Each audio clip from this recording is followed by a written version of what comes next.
დიდი ომში მდებარე წმინდა 100,000 საქართველოს მოძამის სახელობის ტაძრის წინამძღვარი დეკანოზი ლუკას ოპატაშვილი დილომშვიდობისა მამამისე გაიხარეთ ხმასთან სიტყვის ძალა მისი მნიშვნელობა ეს არის ძალიან მნიშვნელოვანი თემა სახარებაში ცხოვრებ ძანებს და ვიცით რომ თქვენი სიტყვით გამართლებით და თქვენი სიტყვით განწყობდებით და ყოველი სიტყვა ჩვენი წარმოთქმული ჩვენს წინაშე იქნება ცხადი აი დღეს ცოტა ამაზე ალბათ ნაკლებად ვფიქრობთ ესე ადვილად შეგვიძლია ჩვენ თქვათ ვისაუბროთ აი რა მნიშვნელობა აქვს რა ძალა აქვს სიტყვას აი ეს ძალა არის ალბათ ყველაზე უმთავრესი. ნუ სიტყვით ადიდებს ადამიანი ღმერთსო და სიტყვით წყევლისო თავის მოყვასო, როგორც პავლე მოციქული ამბობს. ამიტომ სიტყვა ისეთი რამეა, რომელიც აჯამებს ფაქტიურად ყველაფერს. ვინც ხარ, რაც ხარ, სიტყვით ჩანს.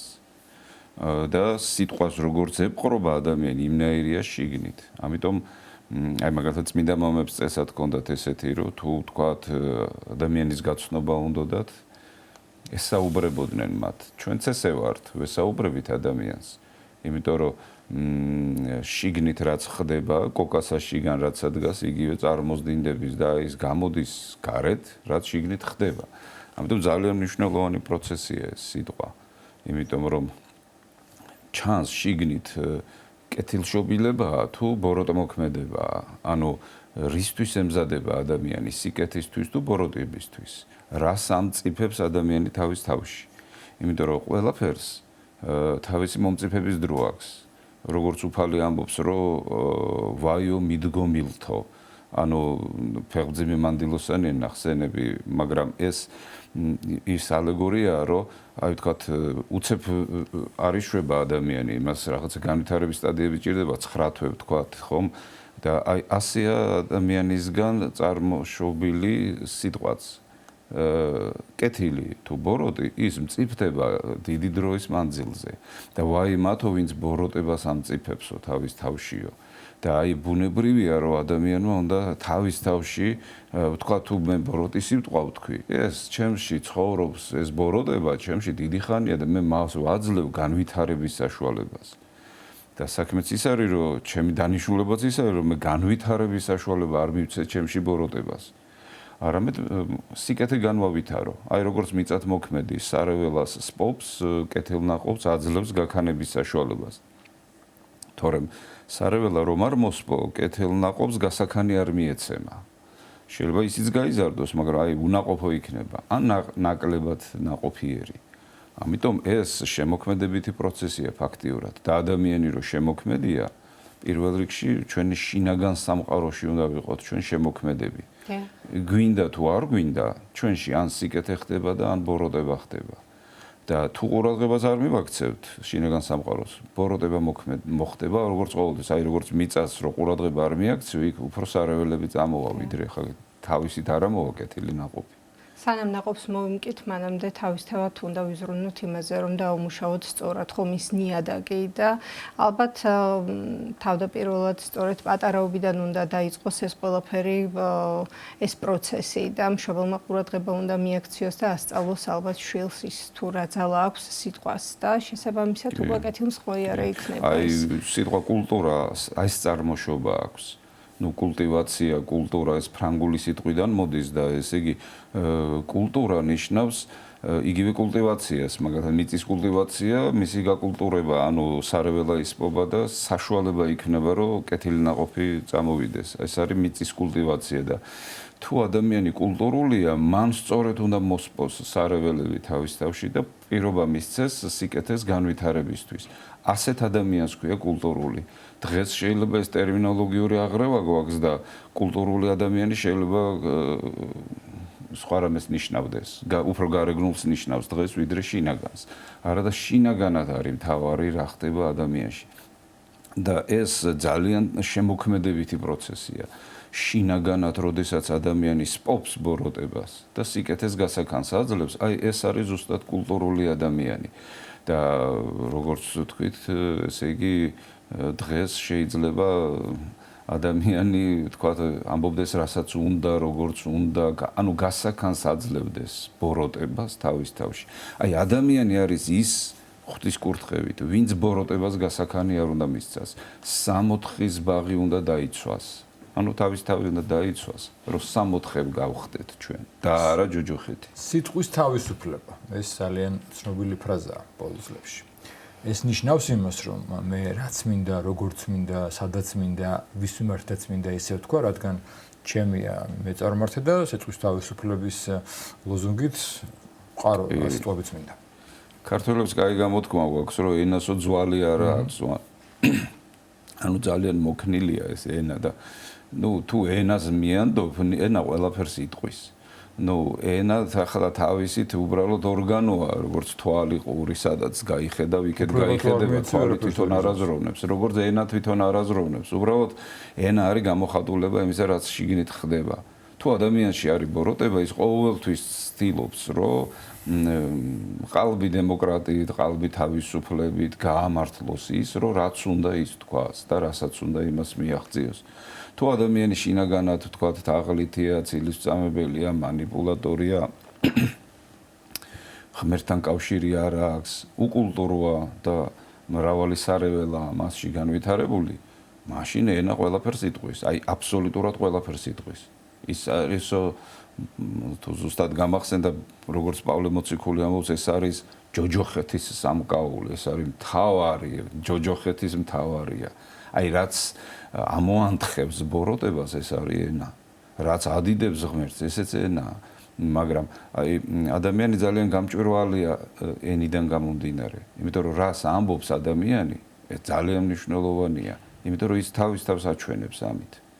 საინტერესო გამოთქმა ერთი რაცო პავლემო პეტრეზე მითხრაო, პავლეზე უფრო მეც მივხვდიო ვიდრე პეტრეზეო, იმიტომ რომ ეს შეიძლება ტყუილს გეუნება, ან მართალს გეუნება და პრინციპში ადამიანი, როდესაც ამბობს თუ ლაყბობს თუ რასაც აკეთებს, შენი გული გრძნობს, როგორი ადამიანია ის. ამიტომ ერთი წმინდანის რჩევა, რომ სიტყვებს არასდროს არ ენდოთო და აკვირდითო ადამიანის ქცევასო და იმ ენერგიას, რომელსაც ის აფრქვევს. იმიტომ რომ ყოველთვის იგრძნობა ადამიანში და ჩვენ უნდა ვგრძნობდეთ აი სიტყვებმა არ უნდა მოგვატყუოს. ჩვენ უნდა ვგრძნობდეთ ყოველთვის რა ენერგია ახლავს ადამიანს. ენერგია სულ ორია, ან დადებითია, ან უარყოფითია და ის ჩვენზე მოქმედებს. თქვათ ახლა თუ ყვავილის ენერგიას ვგრძნობთ და ჩვენ გვიხარი, ან ჩიტის გალობას ვგრძნობთ და კეთილ ენერგიას ვიჭერთ, ასევე გვაქვს ჩვენ აღქმის უნარი, რომ ადამიანი დავიჭირო და არ უნდა მოვტყუდეთ იმ ყალბი ენის, ასე ვთქვათ, ენა როგორც თქვით, უძლოა და მოქნილია, შეიძლება ყველაფერი ითქვას ყალბად. აი ეს უნდა დაიჭიროს ადამიანმა, რა ხდება თვითონ ადამიანში და რას ემსახურება მისი სიტყვები და მისი ენა. უმეტესად თაღლითი ვიცით, უსინდისო ადამიანი გარეგნულად მოწესრიგებულია, შინაგანად უწესრიგოა, როგორც ეს. და ალბათ იგივე როდესაც ვამხელთ ადამიანს ან შეგონება გვინდა და ასე შემდეგ, შეიძლება იგივე მრისხანებაც ცოდვა არის, მაგრამ შეიძლება ბოროტისკენ მივმართოთ ხომ, მხოლოდ ეს მრისხანება და არა ვთქვათ კონკრეტულ ადამიანს უნდა ვებრძოლოთ, არამედ იმ ცოდვას, რომელიც ამ ადამიანს ამოძრავებს ხომ ასეა. როგორ უნდა მოხდეს ამ დროს სიტყვების შერჩევა, შეიძლება ძალიან რთული იყოს რაღაც მომენტში, რომ სწორი სიტყვები მოძებნო და ისე შეაგონო ადამიანი, რომ უმტკივნეულო იყოს. კი, რა თქმა უნდა, აი, როდესაც ვთქვათ, ადამიანი რაღაცა ცოდვას ჩადის, აშკარად ცოდვას, როცა ხვდები მთლიანად. ესე იგი, შენ ადამიანში უნდა დაინახო ცოდვა და არა თვითონ ადამიანი. თუ შენ ცოდვას შეხედე და დასკვნა გააკეთე, რომ ეს ადამიანი არის ბოროტი და ბოროტმოქმედი, უკვე შენ მის მიმართ განეწყობი უარყოფითად და გეგმაო რაღაცას და შენ შეიძლება იგივე ან უფრო უარეს ცოდვაში ჩავარდე, მაგრამ ადამიანმა ცივი გონებით უნდა იმოქმედოს, იმით რომ უნდა შეხედოს, რომ ეს ცოდვა მოქმედებს და არა ის. ესე იგი, ლაპარაკობს ცოდვა და არა ეს ადამიანი. და და რაც შესაძლებელია, თუ შეუძლია ადამიანს, იმ ცოდვისგან უნდა დაიცვას ის ადამიანი. ყოველ შემთხვევაში იმ ადამიანში, რომელშიც ეს ცოდვა ბუბუქრობს, იმ ცეცხლს ნავთი არ უნდა მიასხას, რომ კიდე არ აბრიალდეს. არამედ რაღაცნაირად უნდა რაც იმ მომენტში უკეთესია, იმოქმედოს ისე. ეს თუ შეუძლია. მაგრამ როგორც ერთი წმინდანი ამბობს, თუ ეს არ შეგიძლია, მაშინ ჯობია დადუმდეო. ჯობია დადუმდე. მაცხოვარიც ხომ ამბობს, რომ თუ მარჯვენაში გაგარტყესო, მარცხენა მიუშვირეო, ეს იმიტომ, რომ ადამიანს კი არ დაუდგე წინ, არამედ ბოროტებას რო დაუდგე წინ და ღმერთს მისცე გასაქანი. ღმერთს უნდა მისცე გასაქანი. და ბუნებრივია, თუ ახლა შენი მოვალეობა არ არის, თქვათ აი სამართალდამცავი არ ხარ, ან მეომარი არ ხარ, ან ახლა ბრძოლის ველზე არ ხარ გასული, ეს კანონი მოქმედებს, რომ შენ ძემაღლის უნდა იყოს, შენ უნდა იყო ღმერთის შვილი და ისე უნდა მოქმედებდე, როგორც ღმერთი მოქმედებდა, რომელიც აი ამ ბოროტებას არ ეწინააღმდეგებოდა და ადამიანებს, ესე იგი, ბოროტებისგან განკურნების საშუალებას აძლევდა. ამიტომ ქრისტიანი გულშემატკივარი უნდა იყოს ადამიანის, მაგრამ აბსოლუტურად მიუღებელი უნდა იყოს მისთვის ბოროტება. არ უნდა აყვე ადამიანს ბოროტებაში, არ უნდა გააღვივო კიდევ უფრო მეტად ეს ბოროტება. არამედ უნდა დაუთმო ღმერთს, რომ ღმერთმა იმოქმედოს. მაგრამ თუ შენ დაიწყებ მოქმედებას, მერე უკვე ორი ადამიანი ეჯახება ერთმანეთს. ეშმაკი იცინის, ადამიანები ეჯახებიან. ეშმაკის გათვლაც ეს არის, რომ ადამიანები დააჯახოს ერთმანეთს. და თუ პავლე მოციქული ამბობს, თუ ერთმანეთის კბენასო არ მოეშვებითო, ამ კბენაში მოკვდებითო. ანუ მთელ ცხოვრებას ამაში გაატარებთო და ეს მინიმუმ სიხარული არ არის. როცა კბენაში ცხოვრობენ ადამიანები, მინიმუმ სიხარული არ არის, მაგრამ მაქსიმუმ უკვე ჯოჯოხეთია. მამა ლუკა, თქვენ ბრძანეთ, რომ ენას ჩვეულებრივ ერთ-ერთი ორგანოა და ჩვენ თუ არ მოვისწრაფლებო, ვერაფერს ვერ იზამს. ჩვენ თუ არ გავაღეთ პირი, ჩვენ თუ არ ავამოძრავეთ. თითქოს ეს გააზრებული აქვს, ვიცით რა მნიშვნელობა აქვს სიტყვას, ძალას, მაგრამ რატომ ხდება მაინც რომ ესე რთულია მოთუკვა? ერთმა მოძღვარმა თქვა ეს ცნობილი გამოთქმის მე ენას ძვალი არ აქვს, ყველა კვილი ძვალია ჩათვალე დააჭირე და აღარ იმოძრავებს. ხო და რა არის? ძალიან რთულია მესმის და ამას გაცემა რთულია, მაგრამ აი რა მომენტია მაინც რომ თითქოს ვიცით, ხანდახან ხო არის რომ თოკავ ერთ სიტყვი და მე ნანობ ნეტა არ მეთქვა საერთოდ და ძალიან რთულია, მაგრამ მაინც ძალიან რთულია ის ფორმულას ამბობს უფალი, ნამეტნავისაგან გულისა იტყვის ენა, ანუ რაღაცით რო აივსება გული უნდა გამოვიდეს. ის უნდა გამოვიდეს, თორე ეს არის როგორც ბომბა, რომელიც ასაფეთქე უკვე ფეთქდება და იმას ვერ შეაჩერებ. ამიტომ პროცესი სხვანაირია. ენა კი არ უნდა აკონტროლოს ადამიანმა, აი შიგნით გული უნდა აკონტროლოს ადამიანმა. ქართველებს გვაქვს ეს ჩაიხედეო შენს გულშიო. ცისფერთებში ესეთი სასაცილო მომენტი რომ შენო არ ამბობო სიმართლესო და ჩაიხედე შენ გულ, ჩავიხედე მე რაო და ეს ასე არ უნდა ჩაიხედოს ადამიანმა.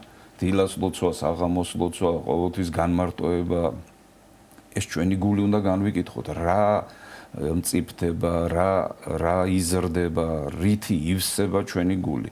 თუ ბოროტებით აივსო, ის ვერ შეჩერდება. ერთი წმინდანის ნათქვამია, რომ თუ ადამიანიო კეთილ სიტყვას გეუბნებაო, ნიშნავს, რომ გულში 10 იმდენი აქვსო.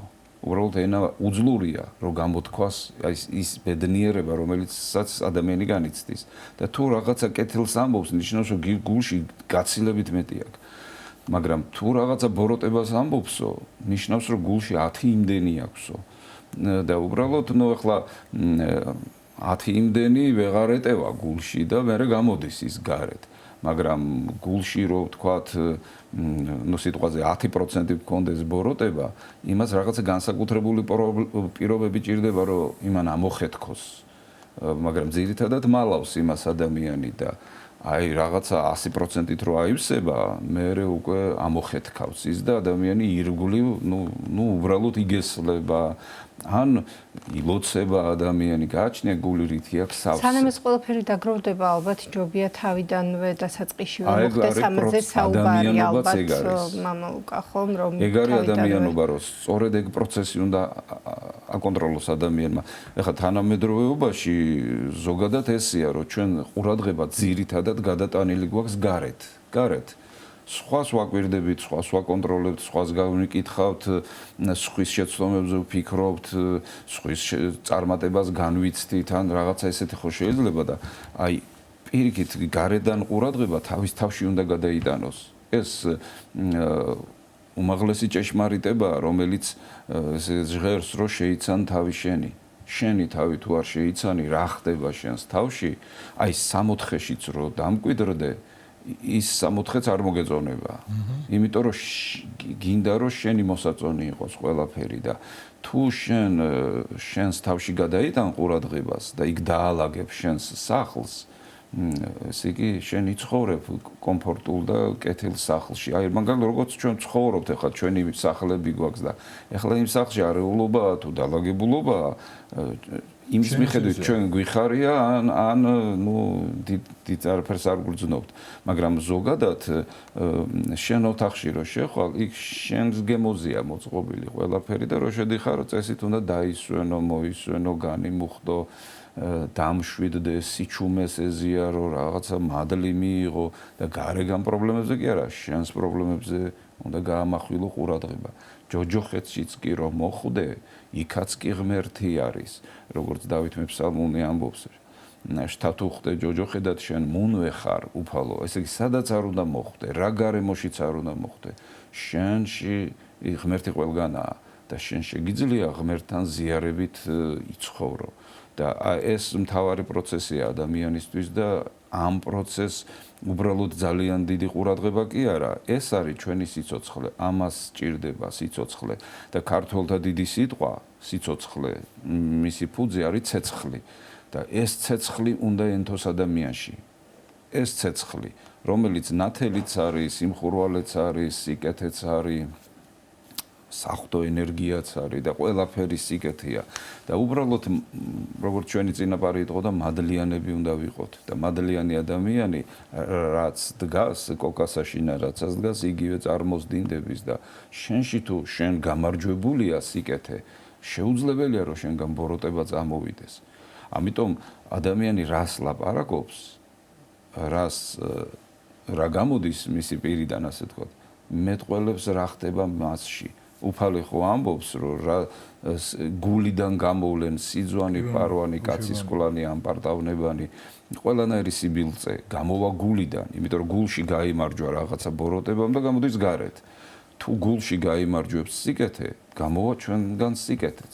ესეთი ცნობილი ფრაზა ხო მდუმარება ოქროა, რა თქმა უნდა და ასევე ვიცი ჩვენ აი ძველი მამები, წმინდანები, მებუდაბნოებები, ისე დიდი ღვაწლი იყო მდუმარება. თუმცა ახლა დღეს ისე არ გაიგოს ვიღაცამ რომ ჩუმად იყო პირით, მაგრამ გულში დაგონებაში ლანწყავდა და კიცხავდა ეს აღარ არის მდუმარება თორე. მაშინ ახლა პავლე მოციქულზე მეტი არავის ულაპარაკი ალბათ, მაგრამ თუ მილიარ არის ყოველთვის თანხმობის ნიშანი. ხო, ცხადია. აი ესეც რას ნიშნავს მდუმარება უქროურ გამომართვე, რა მდუმარებაზეა საუბარი, იმიტომ რომ შეიძლება ყველა ჩუმად იყოს, არის ჩუმად ყოფნა მე თუ პირს არ ვაღებ იმას რომ მდუმარეთ ვარ, ხო? და ასევე აქვე გავერთიანებ ერთ კითხვას, კიდევ ერთხელ დავფიქრდეთ ჩვენ, რამდენად მოგვეკითხება ყოველი ჩვენი სიტყვა ღვთისმსწენაში. ჩვენგან ნათქვამი. ო, ეგ მთავარი საკითხია. უფალი ამბობს, ჩვენი ცხოვრება დასრულდება. სულ რამდენიმე დღე გრძელდება. ნუ შეიძლება ეს იყოს 10,000 დღე, 20,000 დღე, როგორც არის. მაგრამ დროებითია და უფალი ამბობს, რომ მოგვიწევს ჩვენ განკითხვის დღე და შენი სიტყვებით იქნებიო გამართლებულიო და შენი სიტყვებით იქნები მსჯავრდადებულიო. არავინ არაფერს არ მოგიგონებს, არავინ არაფერს არ დაგაბრალებს და არაფერი. შენი სიტყვებით იქნება ეს ყველაფერი. სიტყვა ეს არის ჩემი ადამიანური შინაგანი პროცესის აისბერგის თავი, ასე ვთქვათ. თორემ თავარი ჩემი შინაგანი სამყაროა. სიტყვა უბრალოდ ამას ყველაფერს შეაჯამებს. ჩემს გულს, ჩემს გონებას, ჩემს სიტყვას, ჩემს სურვილს, ჩემს ყველაფერს შეაჯამებს და მე გამოთქვამს მას. რაც შეეხება მდუმარებას, მდუმარება ეს არის, როდესაც შენ აკონტროლებ შინაგან პროცესს და ენას არ აძლევს საშუალებას, რომ ესე იგი ამაოდ იმეტყველოს. ამაოდ მეტყველება ერთ-ერთი ცოდვაა. მე რაც გამომიცდია და ჩვენ ყველას გამოგვიცდია, ამაოდ მეტყველებით ძალიან დიდი ენერგია გადის ადამიანისგან, ძალიან დიდი ენერგია. წმინდანებიო არიანო ისე წმინდანებსო აქთო ესეთი თვისებაო, ამბობს ერთი ღვთისმეტყველი. ისინი სამ სიტყვას არ ამობენო იქ, სადაც ორი არისო საჭირო. იმიტომ რომ თავის ენერგიას უფრთხილდებიან, თავის შინაგან სიმშვიდეს და სიმყუდროვეს. და შენი სიტყვებით შეიძლება შენში არსებული პრობლემებიც კი დაინახო. ამიტომ სიტყვა ისეთია, რომელიც შენ სარკეში ჩაგახედებს და როდესაც შენ ესე იგი ვთქვათ რაღაც აი არასწორი სიტყვის თქმა გინდა, ნიშნავს რომ შენში რაღაცა არასწორი ხდება. ამიტომ შენ სიტყვა უნდა შეაჩერო, რომ ეს ცეცხლი არ დაენთოს და ეს არაფეთქდეს შენ შინაგანად.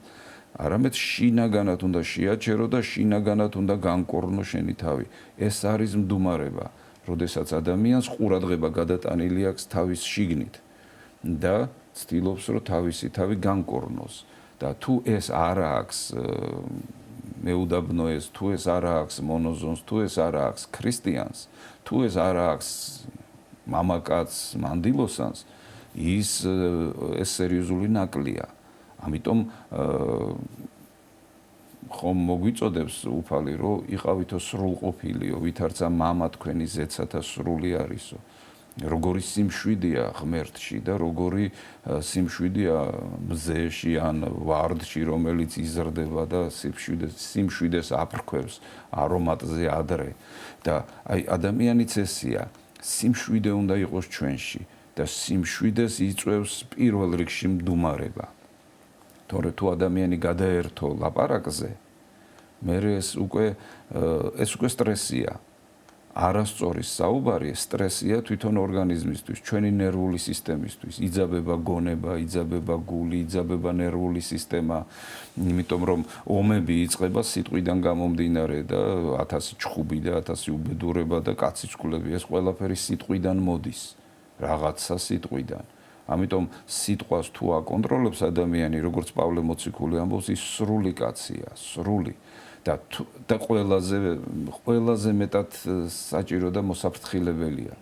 აი ქართველებს ზოგადად ამის უნარი გვაქვს ძალიან. აი მაგალითად აგიოგრაფიას რო ვკითხულობ, მე მაგალითად აღფრთოვანებული ვარ, რომ მე-7 საუკუნეში, მე-9 საუკუნეში როგორ მეტყველებდნენ ჩვენი წინაპრები.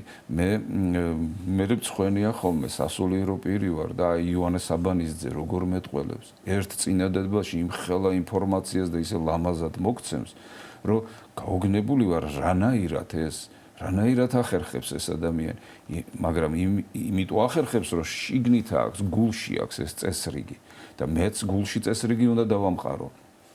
ეს მხოლოდ მდუმარებით მოხდება. ქართველთა ენაც უნიკალურია, აი დღევანდელ მსოფლიოში უნიკალურია. რასაც ამბობ, იმას წერ, რასაც წერ, იმას ამბობ. და ეს ახლა არ ჩამოვთვლი დღევანდელ ასე ვთქვათ მოწინავე ენებს, რომ მათ ესე იგი აზრის გადმოცემაში ძალიან ესე იგი რთული წინადადების შედგენაა საჭირო.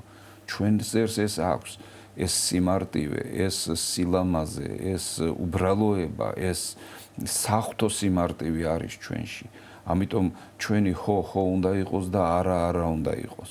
და ჩვენ ეს აზროვნება გვაქვს. ჩვენ შეგვიძლია ყოველთვის მოკლე და საუკეთესო გზა ვიპოვოთ. ამიტომ ენამ არასდროს წინ არ უნდა გაუსწროს ადამიანს. პირიქით, ეს უნდა იყოს, ენა უნდა იყოს, როგორც პავლე მოციქული ამბობს, გონების მსახური, უბრალოდ მსახური. ნუ ახლა მაგალითად, ჩემი მარცხენა ფეხი ხო არ მოძრაობს თავისით, ის ემორჩილება ჩემს გონებას, როდესაც საჭიროა, ის ამოძრავდება და საქმეს გამიკეთებს. ნუ აი ზუსტად ესე უნდა იყოს ენაც. ის უნდა მარტო სიკეთეს ავრცელებდეს. წმინდანები მხოლოდ სიკეთეზე უნდა საუბრობდნენ. თუ არ საუბრობ სიკეთეზე, ნიშნავს, რომ სიწმინდე გეკარგება და არ უნდა დაკარგოს სიწმინდე. იმიტომ რომ სიწმინდე თუ დაკარგე, სიხარულს დაკარგავ, სიხარულით დაკარგე, მშვიდობას დაკარგავ, მშვიდობას თუ დაკარგავ, სიმყუდროვეს დაკარგავ, ნუ საერთოდ ყველაფერს დაკარგავ. და ეგ არის ჯოჯოხეთი, ეგ არის ჯოჯოხეთი. ანუ ჯოჯოხეთი გარეთ კი არ არის, ჯოჯოხეთი არის ჩვენში. აი ღვთისმშობელს საღვთო საკითხავებში ესეთი მიმართება აქვს, რომ საიდუმლო 64 ხარ შენ ხო ყოვლადწმინდა ღვთისმშობელ, საიდუმლო 64, ნუ საიდუმლო თვალით უხილავის 64 ხარო. 64, ანუ შენშიო ყოვლადწმინდა სამება არისო დამკვიდრებულიო და ჩვენც ესე უნდა ვიყოთ, ჩვენც ესე აღვიქვამთ. ჩვენი ხო უნიკალური სიტყვაა მსოფლიოში 64, სამებას პლუს მე-4. შენ ხარ მეს მე-4, შენ და სამება უფალი ხო ამბობს, ვინც ჩემცნებებს დაიცავსო, მე და მამა მოვალთო და დავემკვიდრებითო მასშიო. სული წმინდა ისედაც მკვიდრობს შენში ნათლობიდან გამომდინარე. ამიტომ ჩვენ სამოთხეთ უნდა ვიქცეთ და ენა ეს არის უდიდესი ბედნიერება და აი ძველი ქართველების მსგავსი გქონოდეს ჩვენს. ამინ. დიდი მადლობა. მამაუხლა ორმოსი მადლობა დიდი ღომში მდებარე წმინდა 100.000 ქართველი მოწამის სახელობის ტაძრის წინამძღვარი დეკანოზი ლუკა სუპატაშვილი გსურვებდა.